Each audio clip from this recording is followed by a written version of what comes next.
Did you buy the flashlight and the batteries? Yes? Did you make sure we're not missing anything in the first aid kit? Yup. Did you go through the plan with the kids again? Yes.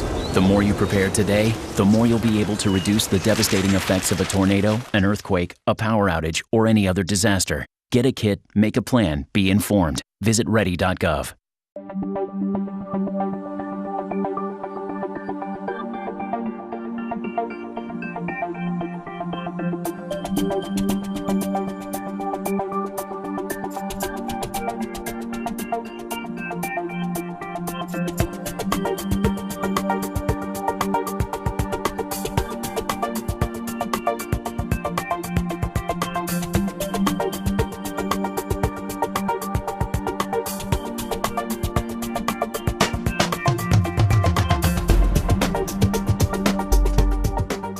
Welcome to This Week with Sheriff Dave Phelan, a weekly program here on LSN Television. We're also carried by a number of our radio affiliates throughout Fairfield County. Do appreciate you, the viewers and listeners that join us each and every week, and certainly the folks here at Fairfield Christian Academy that put this program together, along with our executive producer, Kelly Roberts. Back again this week is Jon Kochis, the EMA director here in Fairfield County, and we ran out of time last week, and so you were nice enough to come back and join us. Sure, it's a lot to cover.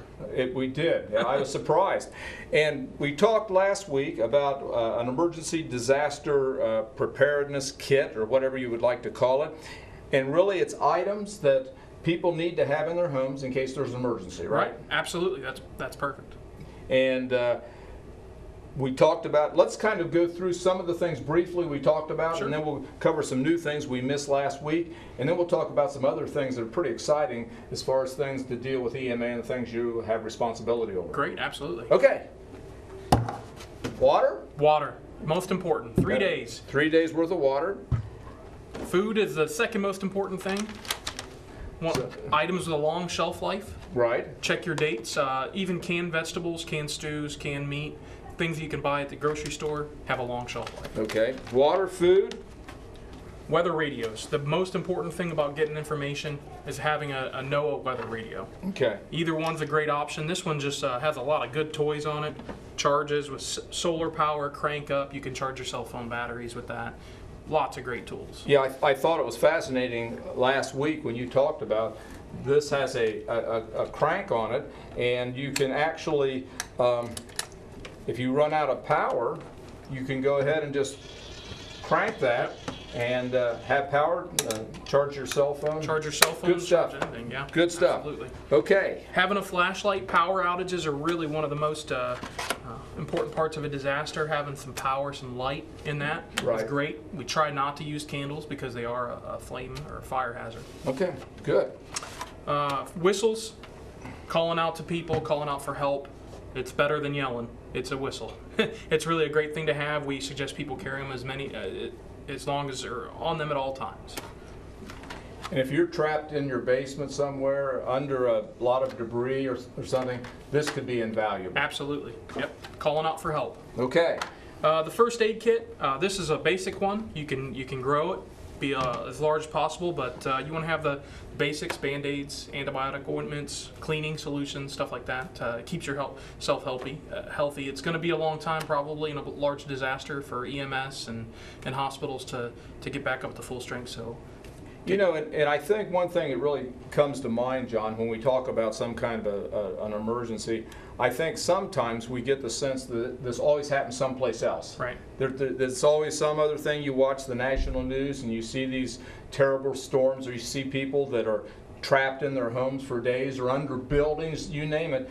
And we really don't think it can happen to us, but the reality is it can, and this kind of stuff could save your life and your family's life. Absolutely, and it does happen a little bit here. I mean, we do have some disasters here that have caused power outages for a week at a time.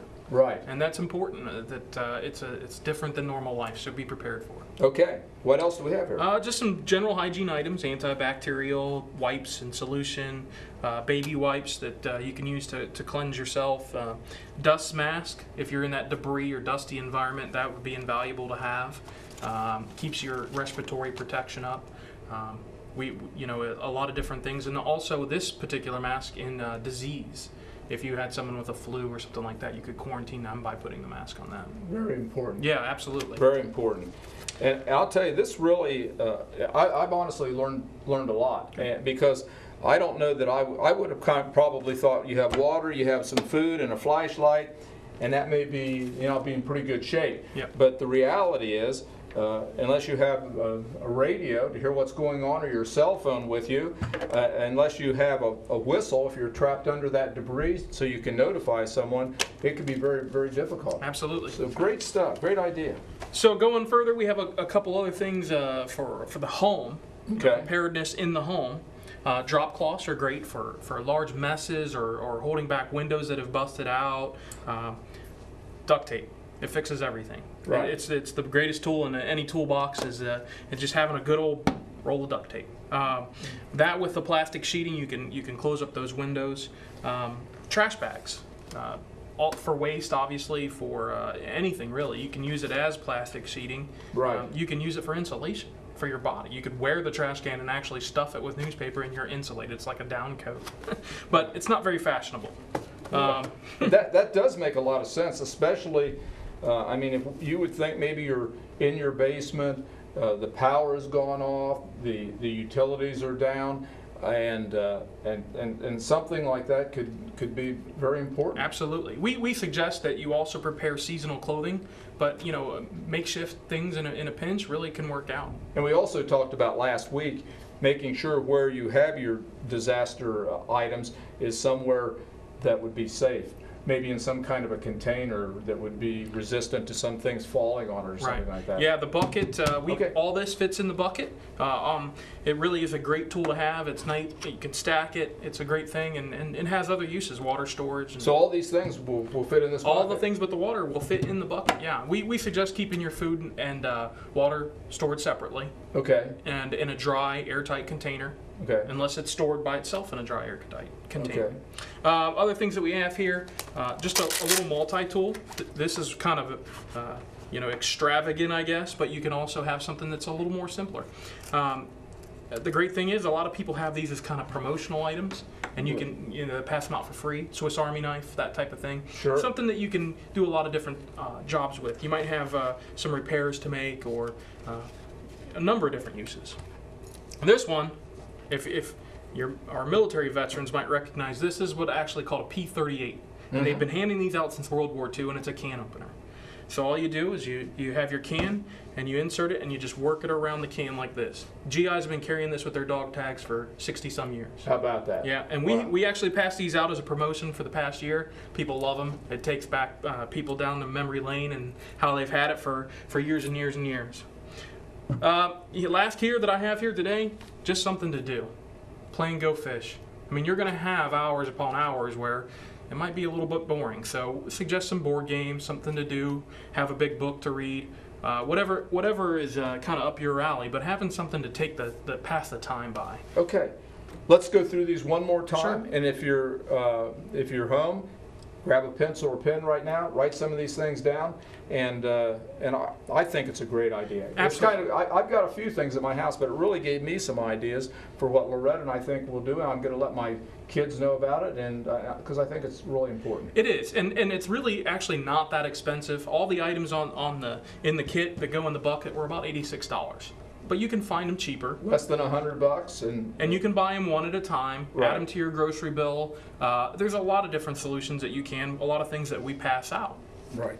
Okay, let's go through water, Yes. food, Information. information, first aid, flashlight, Flashlights, gotta have them. important. Batteries at work. Batteries that work. Check your batteries when you check your smoke detectors. Great idea. Whistle.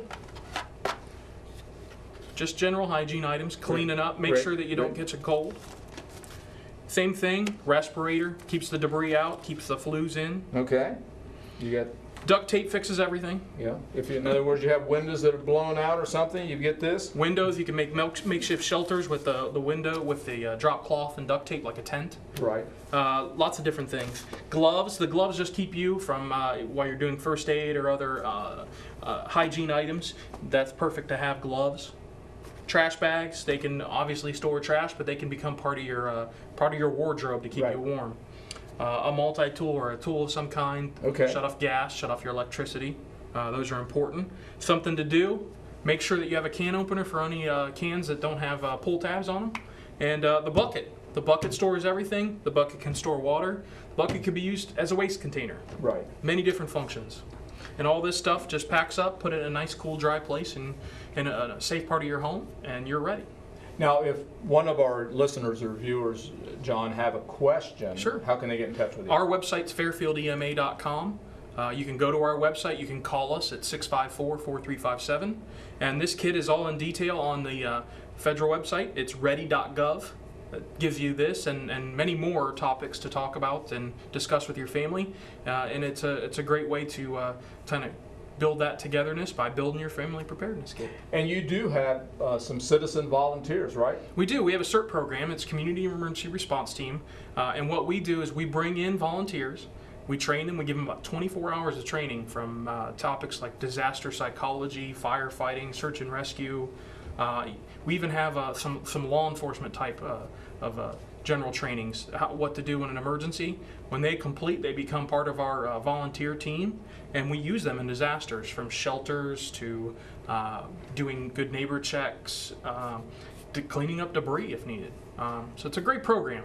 Because I think, and we talked about this last week, the reality is if there's a major emergency in our county or any county, it doesn't take long for the fire service, the police service to get tied up. Right. And we've had situations where we've had snowstorms, ice storms, those cars are tied up. Even some of our cruisers become immobilized because of the bad weather. So these kind of things are invaluable.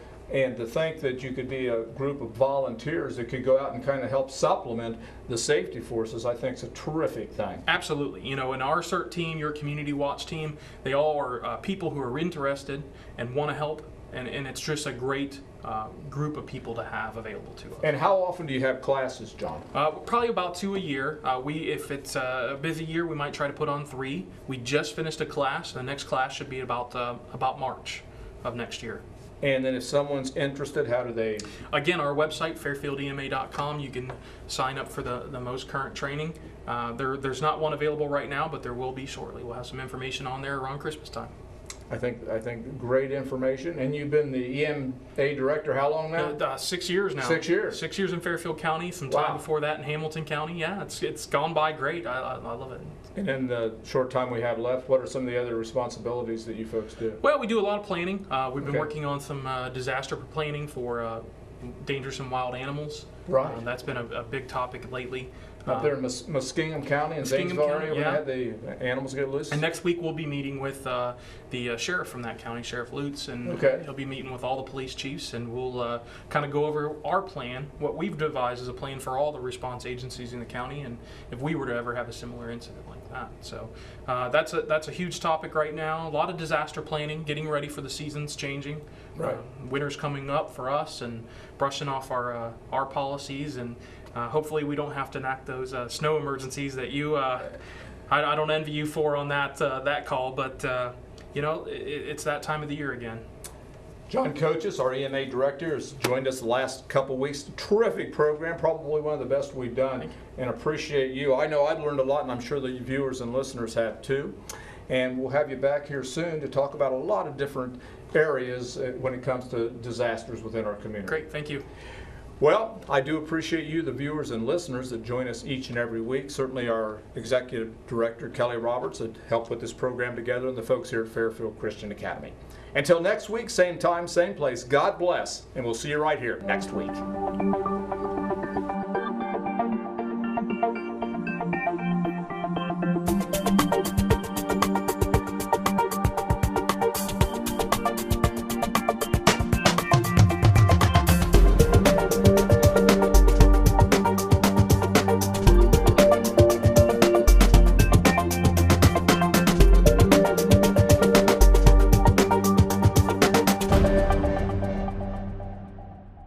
Hi, I'm Mike Miller, host of Lancaster Perspective. The crew and I would like to extend a formal invitation to you to catch us on Channel 9 Lancaster School Network.